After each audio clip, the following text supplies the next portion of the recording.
R&B singer Angie Stone has died in a car crash. We're told she had just finished a concert in Mobile, Alabama Friday, was heading to Atlanta when the van she was riding in crashed. Anything to destroy and control, the devil is the master of confusion. Where are all our celebrities, man? Where are all the people she wrote and produced for?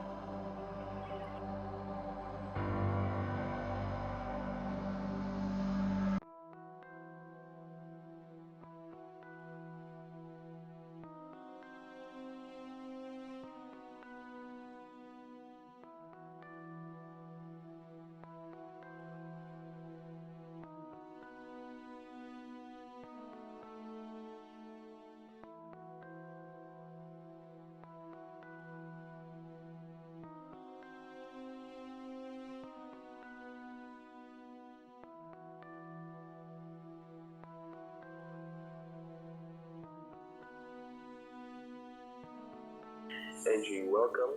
Thank you. I hope you enjoy your tea and lemon and That you have honey. prepared for me. Yeah. Yes, I will. We want to be careful with your voice. I must whisper. No, I'm just kidding. There's a few topics I would like to go through with you. First of all, you're very well known for writing your own material. How does it come to you? Do you walk the street and a melody comes, or what happens in that process? Sometimes I walk the street and a melody comes, and other times I'm driving and a melody comes, or I'll write a melody 3 months ago and remember it and say, okay, I remember, that melody, or a title. Melodies are not that hard. I guess they're a gift from God. It just comes to me. However, subject matters are definitely from my heart, from my experiences for relationships past, good and bad. From the birth of my children to, the depths of fear and gripping realities of, heartache. All of them come from inside of me. What I experience, sometimes what other people experience. Is that a form of consolation for you to write about these things? I think it's what is expected when you loan yourself to the world as an artist. When it's a very dear price to pay for fame. It's a very dear price to pay for fame.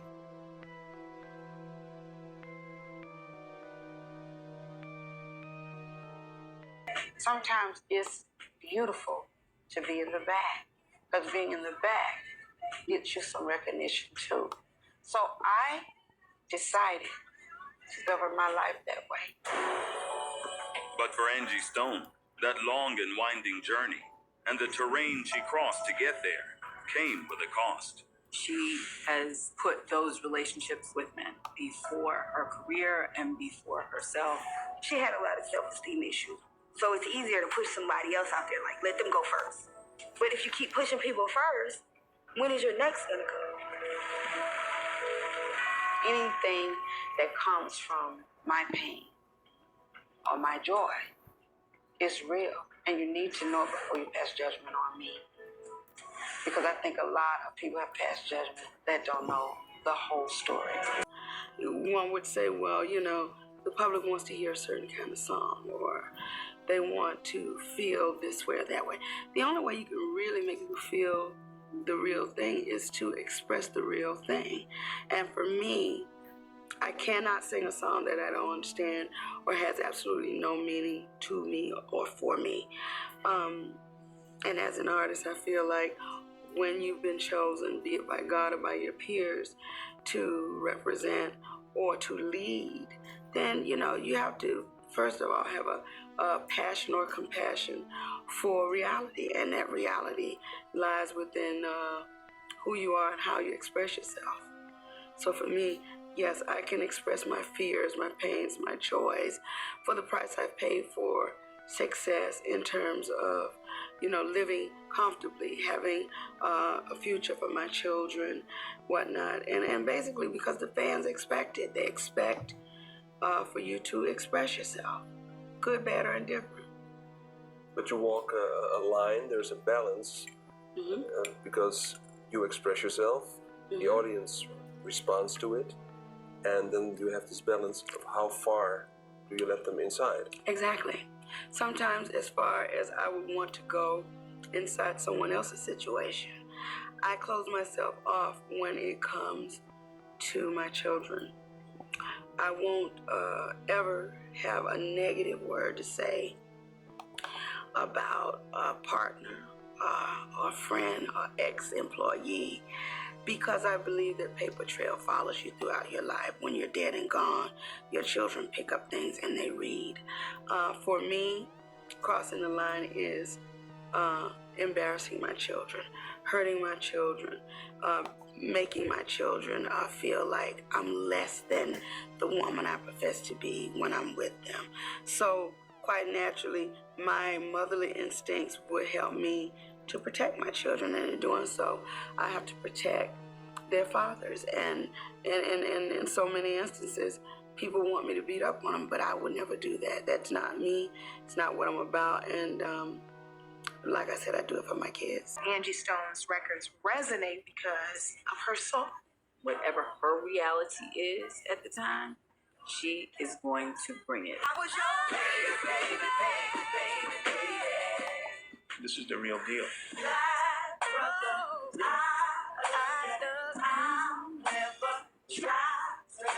She doesn't make just relationship songs. She makes motivational songs too. She's opening the book of her soul. She had a moment of real commercial success, but it was not sustained. They said we signed away our publishing. Did you just really ask to leave Clive Davis? When she and D'Angelo were together, she got a lot of backlash. They didn't want him to be seen with a pregnant woman. That was one of the happiest and saddest times of her life.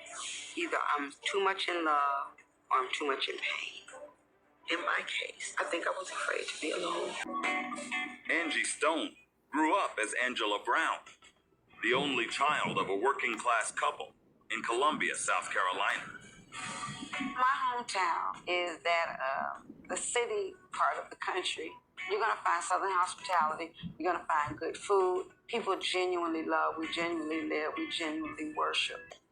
Well, the role that music played in my house was one from knee-high to a duck's tail. My dad was in a group, and every other weekend they would practice at our house. So I was really forced to sit there and listen. And in doing that is where I learned about the blues. It's where I learned my rhythm. It was where I knew my gift came from.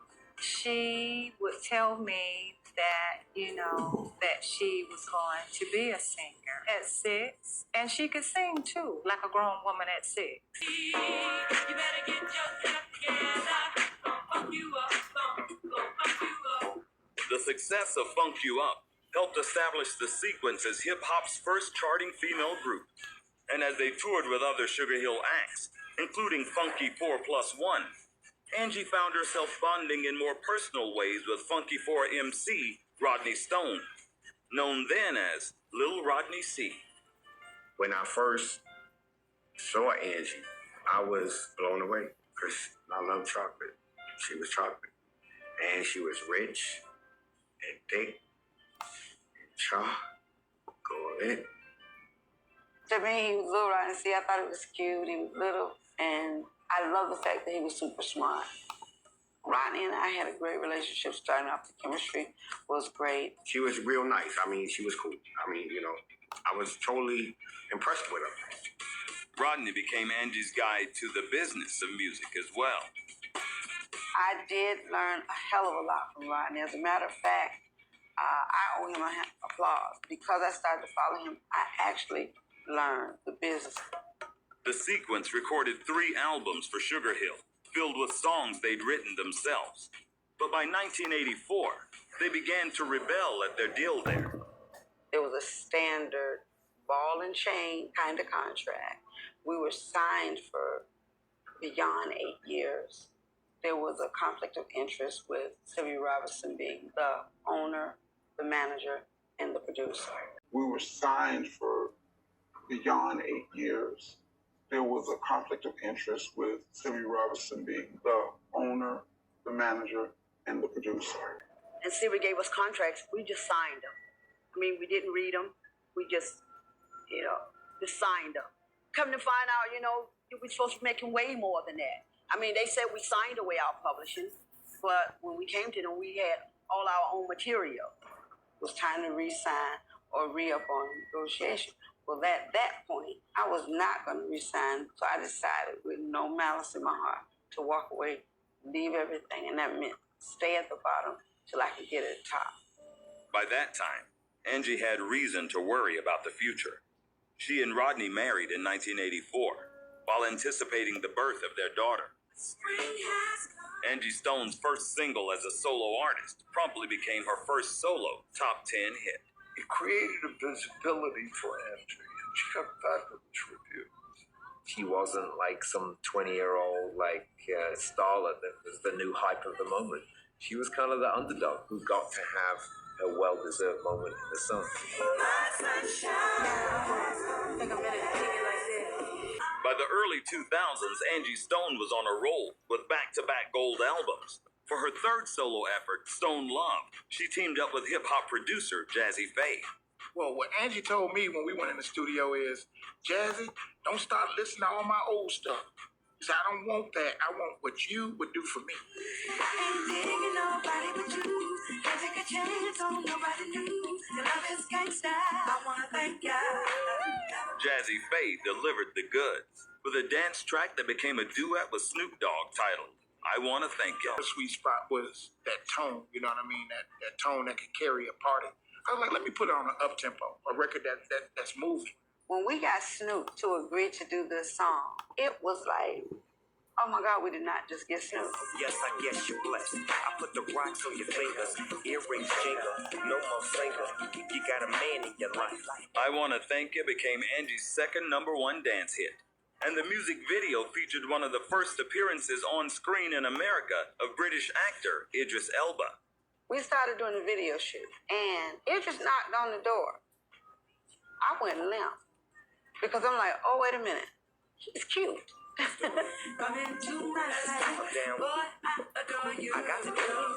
But despite the dance chart success of I Wanna Thank Ya, Stone Love produced no pop or R&B hits. And the album's slow sales coincided with the rise of Angie's label mate, Alicia Keys, whose first 2 albums for J Records sold over 20 million units worldwide.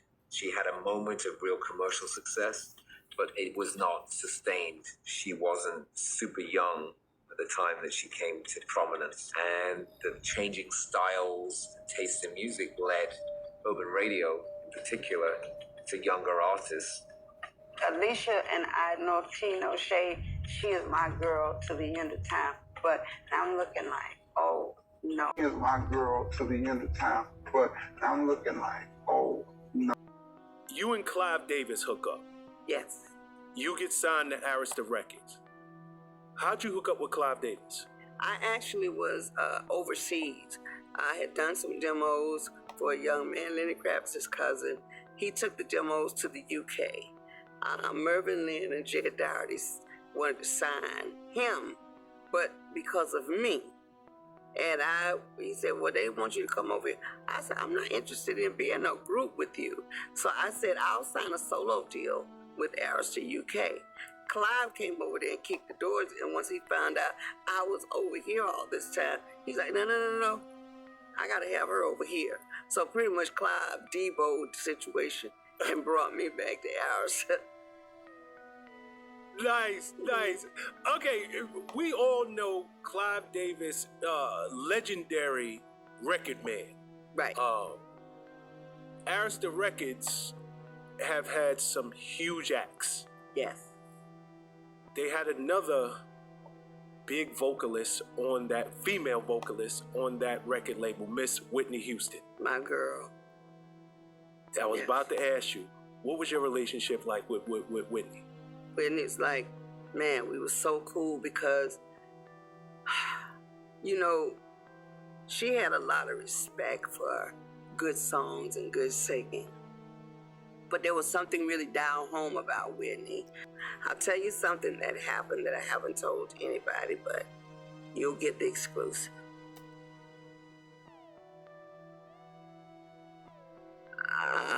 D'Angelo had lost his deal with Virgin. And he called me, told me. I made a phone call, and I got Clive and Peter Edge to sign him to J Records because I could not bear the idea of the world finding out that he had gotten dropped. Okay? And they signed him. Lo and behold, I believe his manager at the time, not knowing it had come through me, basically made a deal. I'm thinking it made a deal that we'll come, but she has to leave. Oh. And so I kind of got a feeling my album budget got cut. You know, I usually have $1 million album budget. They wanted me to make the record for $500,000. And at the time, I had Diary of a Soul Sister. It was what the album was going to be called. I had, you know, Chaka Khan, Nat Nicole. I was getting some divas to sit with me, kind of, and kind of chop it up and do a classic album, something that had never been done. And when they cut the album, it just threw up a red flag to me. I'm like, how am I going to do this record now with everybody? So I kind of started feeling weird. And at that point, I said, you know what? One or two things is about to happen. They're either going to drop me or I'm going to be stuck now because I don't know how I'm going to do this album. Well, the straw that broke the camel's back was shortly after that. They told me I had to change the name of my album because Alicia was doing Diary of Alicia Keys. Mm-hmm. And at that point, my chest sunk in. And I wrote Clive a letter and asked for a release. Because at that point, I felt like, okay, this ain't how it's supposed to be. So that's the real reason that I left, because Diary of a Soul Sister was in the works, and that came about. But I think there were two things working against me. And I think that, you know, when I walked away, nobody really looked up. I just felt like I was kind of pushed out, if you know what I mean, because intuition is a mother. I just felt like I was kind of pushed out, if you know what I mean, because intuition is a mother. But I kind of wanted to get on here to bring you guys up to speed with what's been going on. Of course, you guys know I lost my mother last month. Still, you know, mourning her loss, and I decided that she would want me to get to work and you know, keep it moving. And so I got on here with the expectation of breaking down, but I'm like, I'm not gonna do it. God's got more work for me to do. I just wanted to kind of let you guys know, of course I came up under the enemy's attack all this time, you know, losing my mom, and all this time, even with my career taking a stall, a standstill. I've come to find out that there was all kind of witchcraft and all kind of stuff being done to try to hinder me, but God. So I've come to find out that there was all kind of witchcraft and all kind of stuff being done to try to hinder me, but God. You know, I can't allow the enemy to think that he can stop me that easily, that he can just start to handle me any kind of way. It's just not going down, because I serve an almighty creator who is saying no to all of that nonsense. So no matter what the enemy tries to bring my way, I am girded in the spirit of Christ. And no, you might try to slow me down, but you cannot stop me.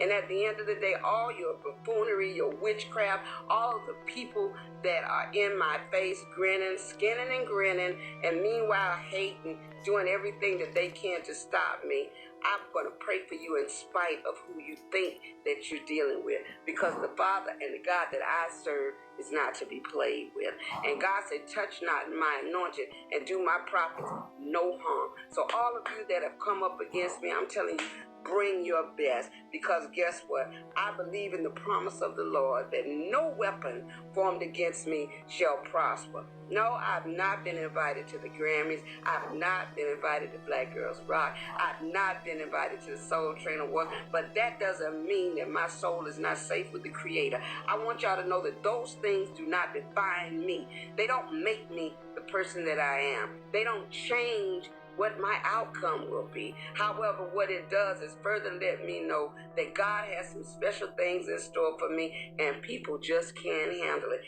Every idea and concept that I've come up with has been halted, tried to be stopped, but I'm telling you, God is working on something major, and the day is going to come where you will have to look up and thank God that I ended up saying, I'm going to pray for you in spite of what you've done or tried to do to me, the pain and the hurt that you've caused my family, everything that you've tried to do to stop me. Brothers and sisters, I want you to know that you ain't doing nothing but elevating me to the next level, because God promised that your enemy will become your footstool. And I'm here to tell you, I've seen it more than once. I will say this.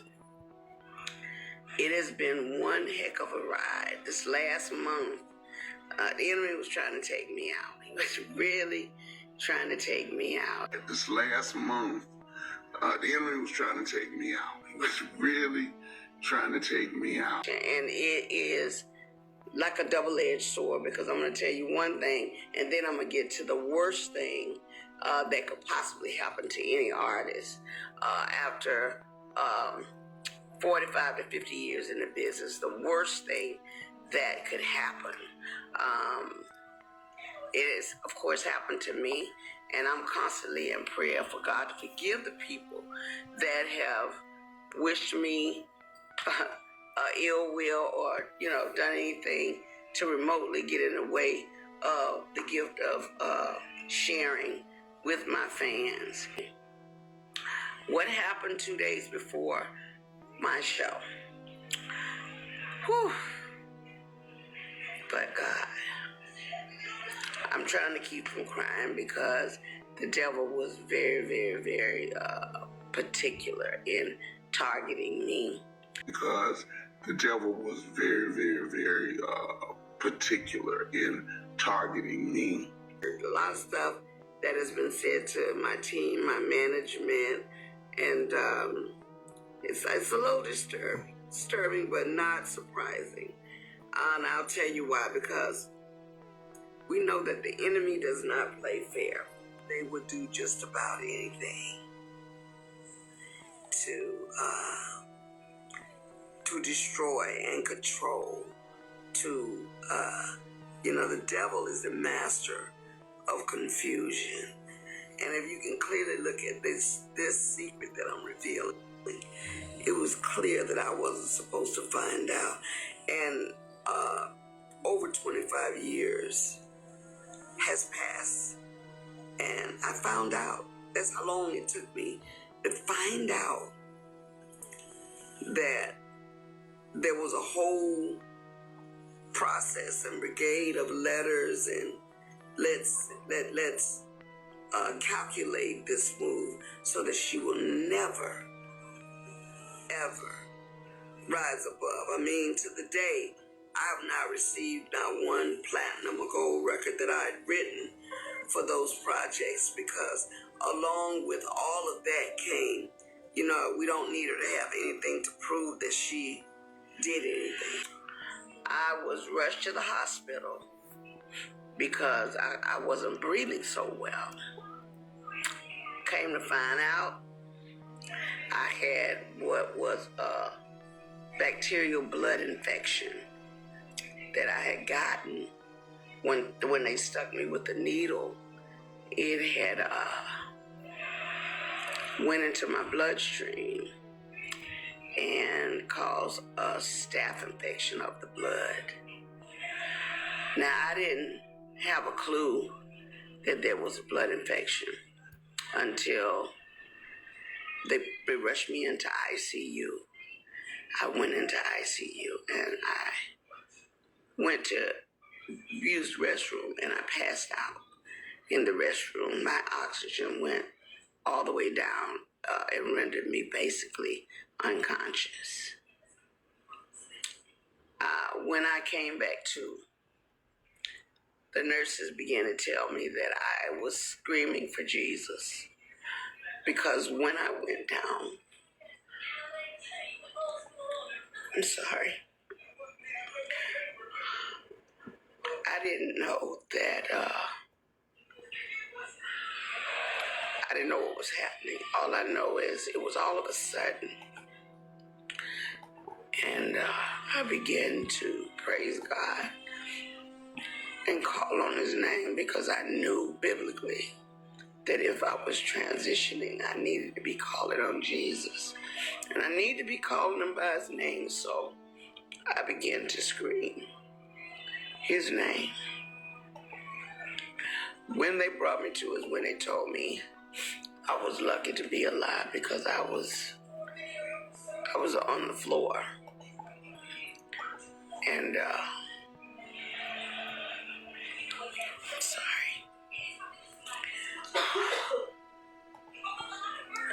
I knew it was an attack. I knew it was a spiritual attack on me. However,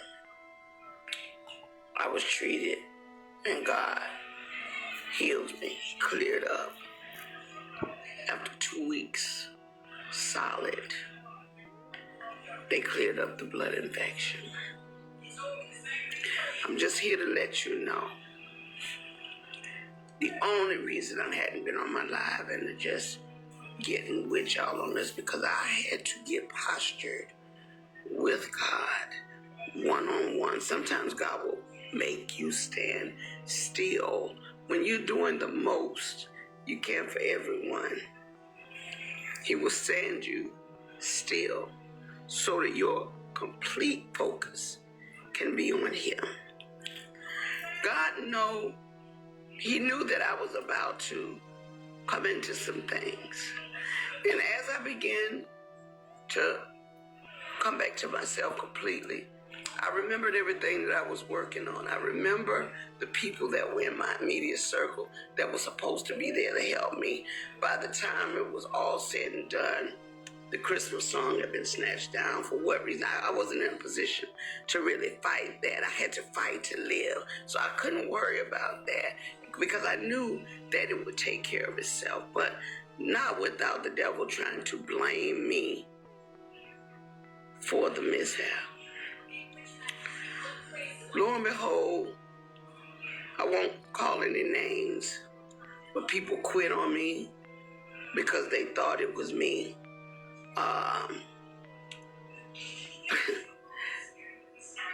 Like I said, I can't call any names because I'm not that vicious. I don't want to hurt anybody, and I really don't want it to be their downfall. But I will tell you, people left me in that dark, dark moment when I really needed support.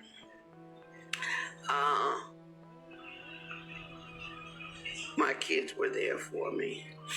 My true friends were there for me because they knew this is serious. They thought that blood infection would have damaged my heart, so I went into a lot of testing to make sure there was not heart scarring. Lo and behold, all of that came out fine. I was not scarred by the heart, thank God. But the staph infection was supposed to scar the heart and the lungs, and it cleared up, thank God. But meanwhile, back at the ranch, as I was coming through all of this, I soon found out that one of the biggest companies that I was with, Universal Music, It's the second part of the ugly truth. We begin to research things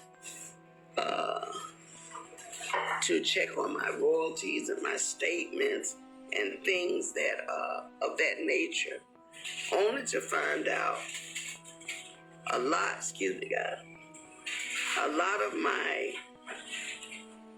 publishing, a lot of my royalties, my mechanicals, they have all pretty much been stolen. A lot of my publishing, a lot of my royalties, my mechanicals, they have all pretty much been stolen. As I begin to find out things that I never had to look into, because when you hire a team of people that to some degree supposed to have your back, you're thinking that they're getting it all together for you. You know, that's why, you know, I respect Oprah Winfrey in that respect when she said, do your own research. Just Stone, the celebrity, that I let a lot of important things slip through the cracks only because I didn't know any better. I worked very hard to take care of my kids as a single mother, and I'm being transparent. My kids' fathers just were not doing what they're supposed to do. So I had to step up and go in and do everything that I needed to do for my family, which is why I worked so hard, which is why I traveled so much, which is why I did shows, because at the end of the day, after 40-something years in the business, I'm like, well, why? Where are my royalties going? Because I'm not getting this. Come to find out, Universal Music has been receiving all my royalties, all my mechanicals. They've taken pretty much everything. Universal Music has been receiving all my royalties, all my mechanicals. They've taken pretty much everything. They've taken pretty much everything. They have taken all the monies that were due to me. They have basically absorbed in that company.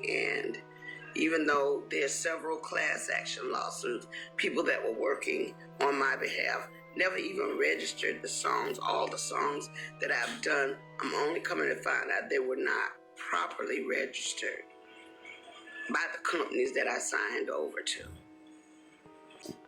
So I'm just here to let you know, one way or the other, Universal Music, you're going to have to give up my coins.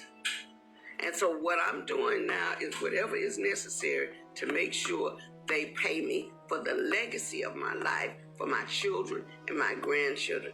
They're going to have to give me my money. I mean, when you sit back and think Bruno Mars, Dr. Dre, when you think about all these people that have sampled music, if they're filthy rich on it, what's our problem? Or my problem? Oh, yeah. So you got to get a diesel crew, and I call them a diesel crew, to go in and rectify the issue, because evidently all the time that I've been working through things, they didn't get. And so now I see I'm postured in a position where I got to tell it like it is. And that's why I'm telling on Universal and all the people that y'all work with me. Y'all know who you are. You've been spotted. You've been seen.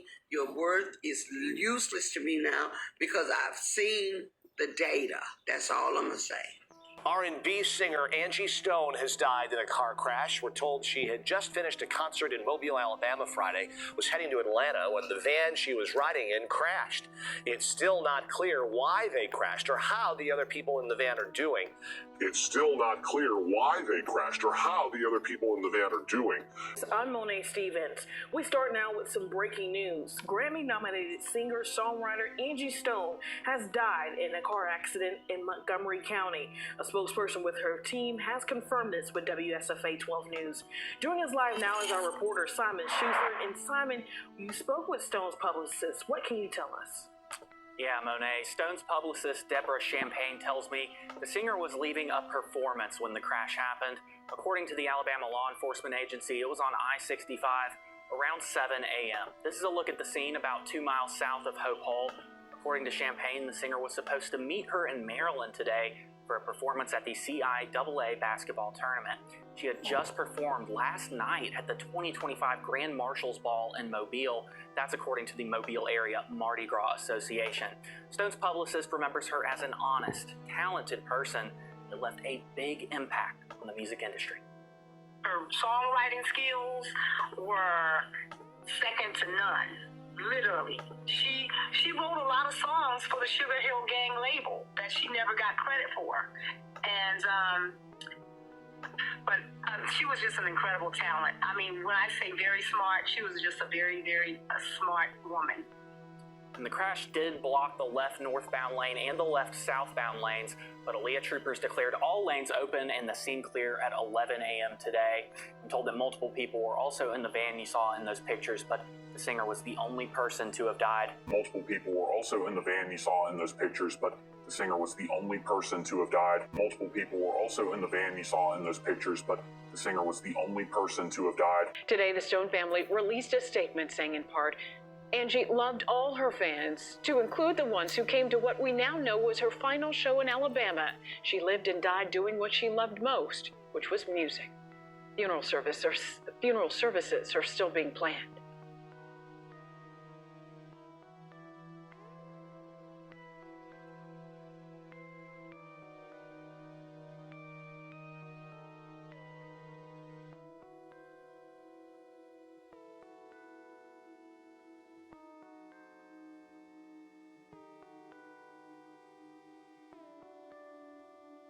It's about us putting enough attention on this until we get justice for her passing. Do y'all understand that? I can't gain nothing off of this. Angie is gone, but in her legacy and memory, I can do exactly what I'm doing, what she would have wanted me to do. This is about her kids getting justice for their mother passing. And I'm actually appalled, to be honest, because there's so many people in the middle of our circle that don't want to talk. There's so many celebrities that haven't said one word. So many celebrities that have not said justice for Angie Stone. Nobody's standing up with a flag up doing what I'm doing. Besides Tyler Perry wanting to get to the bottom of this. Where are all our celebrities, man? Where are all the people she wrote, produced for? Where are all the people she helped? Can nobody get on a video and just say, I love Angie, I want justice? How hard is that to say? Why does it seem like everybody is scared to speak up?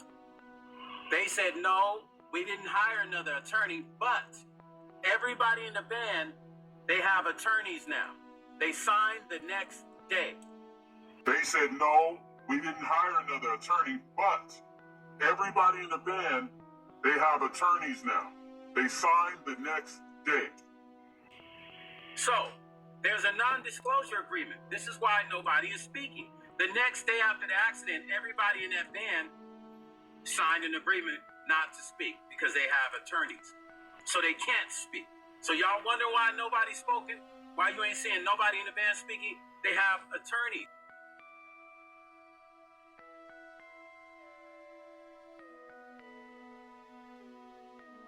Here's the story.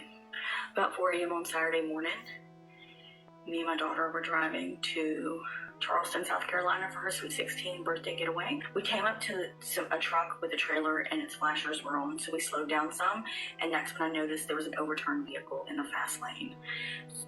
And it looked like it just happened. I pulled over, I put my flashers on, and I told my daughter to stay in the car, and I ran over. It was a van, and I ran over, and there were so many people in this van, and they were just trying to get out. And I asked if they'd called the cops, and they said, we're just trying to get out. And they were helping this woman out off the side of the van, and I grabbed her hand, and I helped her get down, and she seemed out of it, and I was holding her hand, and she was wobbling around, and I said, baby, you gotta sit down. And then the next thing I know, I flew, and I fell down to the ground, and it felt like something not ran over me, but brushed over me. Like something just swiped over my body. And I got up, and I could hear screaming, and I just focused in on one screaming, and it was my daughter. And all I could do was run across the highway and tell her to get back in the car. And I could hear screaming, and I just focused in on one screaming, and it was my daughter. And I just focused in on one screaming, and it was my daughter. I just focused in on one screaming, and it was my daughter. And all I could do was run across the highway and tell her to get back in the car. She had to move the car because if somebody else hit us, it could hit her. So she moved the car farther up the interstate. And I called 911, and they said they were on their way. And then all I could think to do was get to my daughter. And that's all I could do in that time. And when I was walking to my daughter, we're really running the best that I can do. I was in so much pain. My chest felt like an elephant was sitting on it. My legs were so hurt and sore. And I looked up, and there was an 18-wheeler that had crossed the median into oncoming traffic. And I knew that's what hit me and ran over and brushed over me was the 18-wheeler. And my daughter's freaking out. She had already called my husband by then and my father-in-law. And I just told her we've got to get to the hospital. I can't breathe. It was so hard to breathe. I'm going to post a video of the 18-wheeler after I left the hospital, driving back through to get to my husband and my son. I will not be posting the vehicle in the video because somebody did pass away. They did. And I won't be posting that for respect for their family. I'm sore and bruised on the right side of my body. I'm very stiff everywhere. But I will keep you guys updated. And the video is going to come at the end, okay? Hug your family tight.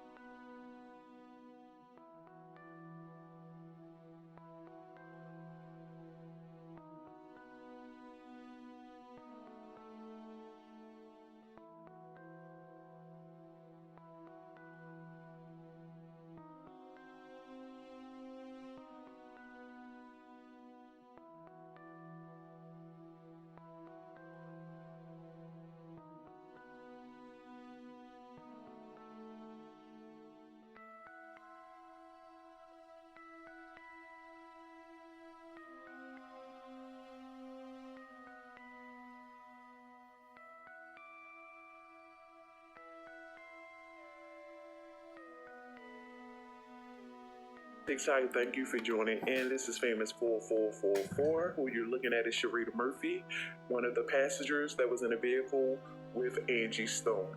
I was able to reach out to her when she stated on her Facebook she was blessed to be alive. I will state this: I don't do speculation. I give FACTS, so I will read what she had wrote me through Messenger. She stated that Angie Stone asked the driver that was driving aggressively to stop. Even Sharita stated she asked the driver to stop driving aggressively. He did not stop. His words was he was trying to get to Baltimore fast. He didn't even care about who was in that vehicle with him. He didn't care about who was on the road with him. His thinking was just for himself. And unfortunately, Angie Stone, Auntie Angie, is gone, and may she, rest in heaven, and her music will forever be in our hearts. But this could have been prevented, y'all. And so Sharita words is she want criminally, the driver to be charged criminally, as he should be charged criminally. Because if everyone in that vehicle, especially Angie Stone, asked him to stop and he didn't stop, and then it caused the vehicle to flip 3 times, that's a problem, y'all. It's an innocent soul that is gone now. Angie Stone could have still been here had the driver had to listen. And this is not speculation, y'all. This is from one of the passengers that was in the vehicle, inside that vehicle with Angie Stone. So this is not speculation at all. And I want to also put this out there that it's not conspiracy, because I know some of y'all be like, oh, here go this conspiracy. No, I'm gonna put this out there respectfully, as what Diamond, who is Angie's daughter, stated. She felt like some of the people that was around Angie Stone, her mother, Diamond felt like some of the ones that was around her mother was not for her mother. And her mother always stated that she felt like she was being targeted anyway. Yeah. I ain't buying it. I'm not buying it. Jaguar voice. What do you not buy? I'm not buying the fact that can't nobody see that this looks like exactly what I believe it is, allegedly a sacrifice. I can't believe that people are having a hard time understanding that his father was gobbled up by the Illuminati. Amir Questlove Thompson was one of his handlers, which is why he was made his musical director, so he'd always have a reason to be around him and manipulate what was coming in and out of his life and sphere. And his next handler has a history with powerful industry men, and her name is Deanna Williams, and I know for a fact she a handler, because at one time she thought she was mine. She just called it mentorship. She's also the baby mom of my uncle Kenny Gamble, one of the greatest American songwriters of all time. And she is one of the industry moms I'm about to expose later this year. Why do you think she was sacrificed, allegedly? The boy wants in, the father wants out. Why do they want? What do you mean? They want their payment, they want their pound of flesh. They want you to keep feeding the system. Doesn't matter how hard she worked for it. That's not her money. That's their money. That's what they do. They've been robbing me for years. Yep. They stole more money from me than they stole from Angie. I can't stop thinking about Nick Carter. And Aaron Carter. I can't stop thinking. Brother in the Illuminati, brother not in the Illuminati. Brother in the Illuminati commits all kinds of heinous crimes against women, and he's okay, but his brother's gone. And all he wanted was his money so he could push on. Like, how many of these things have to happen in front of the public?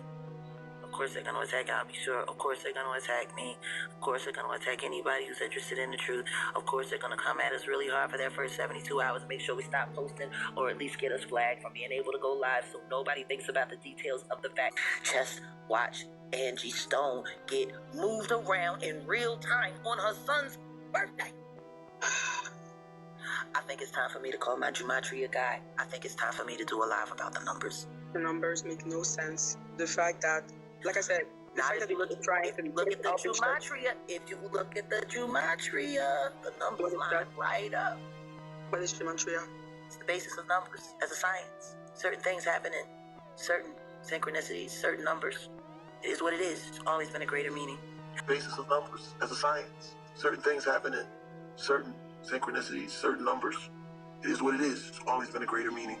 Money, Journey, Blondie, the haters, the spectators, and a whole bunch of other things, and bloggers and all this and that. We know you're in here.